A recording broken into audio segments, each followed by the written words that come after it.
a 20-something-year-old woman the other day who is an American working in Canada.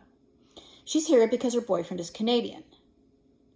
I am a 70-something-year-old Canadian who owns property and an airplane in Florida and tries to spend as much allowable time in the United States as I am permitted.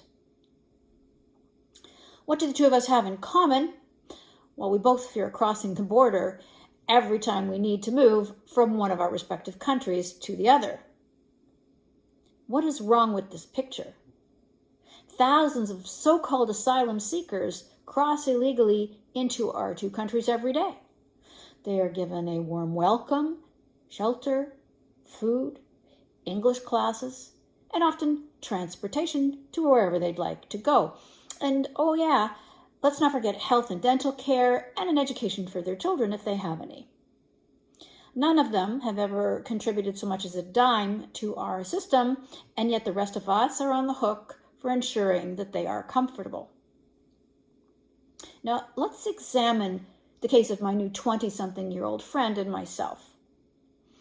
For the sake of this video, we'll call her Jane. Now, Jane has spent well over a year filing paperwork, paying lawyers and consultants, and still gets detained almost every time she crosses from where she lives in the United States into Canada. Now that she has a work permit, she contributes to our economy through her taxes and is making a life for herself with her boyfriend here. Does she have a path to citizenship? Hard to say, since the criteria are always changing, and a lot depends on the border guard you come across on that particular day. Did he have a fight with his wife that morning? Is he bored? Or might he simply be a very small-minded person with a little too much power? And how about me? A 70-something-year-old retiree who flies puppy rescues in her own airplane and owns her own home in Florida, complete with 2 cars. The main point of contention regarding my admission to the United States when it comes to the volunteer work that I do is the question, is she getting paid?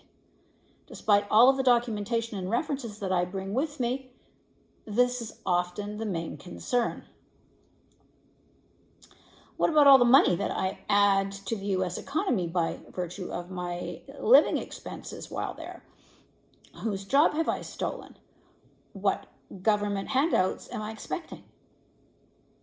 There are no real answers to these questions because none of it makes any sense whatsoever. We are two countries who are culturally similar, speak the same language, and have commonalities that should make us the best of friends.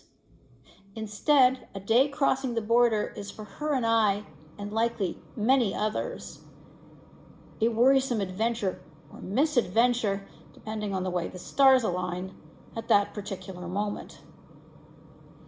And there's something really wrong with that. I mean, maybe she needs to go to Roxham Road and me to Mexico. I hear that the Rio Grande is not too deep at this time of year.